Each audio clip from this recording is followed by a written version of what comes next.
श्री स्वामी समर्थ. जयशंकर.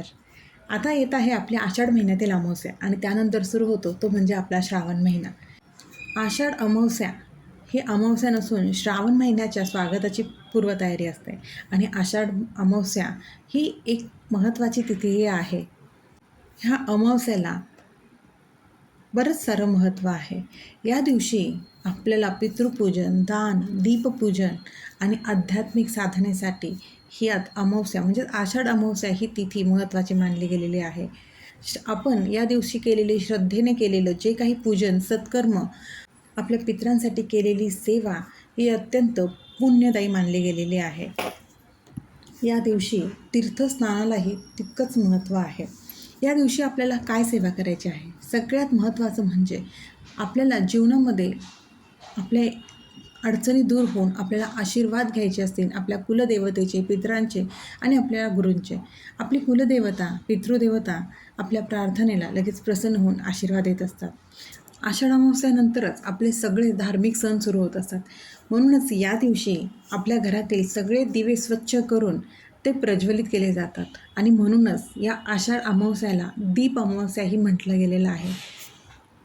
या दिवशी घरातील दिव्यांची पूजा करून त्यांच्याप्रती कृतज्ञता व्यक्त केली जाते. आत्ता आपल्याकडे ह्या सगळ्या सुखसोयी आहे, पण पूर्वी दिव्यांशिवाय पर्याय नव्हता आणि म्हणूनच दिवा ही ज्ञान, तेज, समृद्धी आणि सकारात्मक ऊर्जेचे प्रतीक मानलं जातं. दीप म्हणजेच दिवा, याचा अंधारावरती प्रकाशाचा विजय.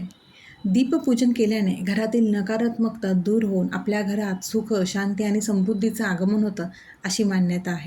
म्हणूनच या दिवशी आपल्या घरातील जे काही दिवे असतील, पितळाचे, तांब्याचे, चांदीचे किंवा मातीची पंती जरी असेल तरी ती स्वच्छ करून आपल्याला आपल्या पारंपरिक पद्धतीने स्वच्छ करून ज्यांच्या घरी जी पद्धत असेल त्या पद्धतीने आपल्याला आपल्या दिव्यांची पूजा करायची आहे.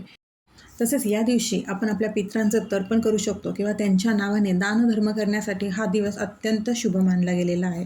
आपले पितृ आणि कुलदेवी जर प्रसन्न असतील तर आपल्याला बऱ्याच संकटातनं आपण अलगद बाहेर पडत असतो, त्यांचा कृपा आशीर्वाद मिळत असतो. तसेच या दिवशी आपल्याला आपल्या मुलांचं औक्षण करायचं आहे. आपल्या कुळाचा कुलदीपक म्हणून आपल्या मुलांना औक्षण करून ओवाळलं जायचं. आपल्या मुलांच्या उदंड, आरोग्यमय, यशप्राप्ती आयुष्यासाठी त्यांचं औक्षण करता वेळी शक्य असेल तर रामरक्षा नक्की म्हणा. जर रामरक्षा म्हणणं शक्य नसेल तर हा पुढील मंत्र आहे जो औक्षण करताना म्हणायचा, तो म्हणजे सज्ज चिरायू सुखपुत्री विजयी विनयी भवेत. हा मंत्र म्हणून आपल्या मुलाचं औक्षण करायचं आहे.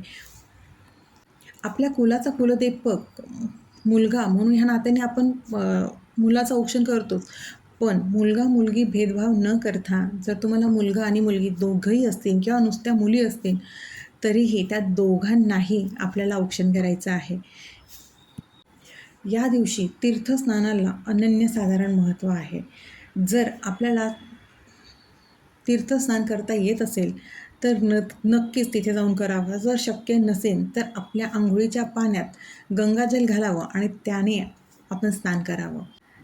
ज्या परंपरेनुसार आपल्या हिंदू धर्मात ह्या गोष्टी रूढी चालत आलेल्या आहेत त्या आपण खरंच पाळणं गरजेचं आहे. आपल्या जुन्या लोकांनी प्रत्येक गोष्टीला कृतज्ञता व्यक्त केलेली आहे. अगदी दिव्यांनासुद्धा त्यांनी कृतज्ञता व्यक्त केलेली आहे आणि हीच शिकवण आपण आपल्या आयुष्यात ठेवायची आहे आणि प्रत्येक गोष्टीसाठी आपण नेहमी कृतज्ञ राहायला हवं.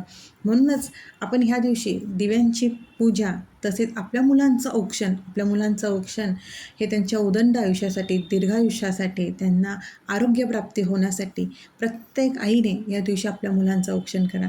2 मुलं असतील तर दोन्ही मुलांचं औक्षण करा. कुलदीपक म्हणून फक्त मुलाचं औक्षण न करता दोन्ही मुलांचं औक्षण करा. श्री स्वामी समर्थ.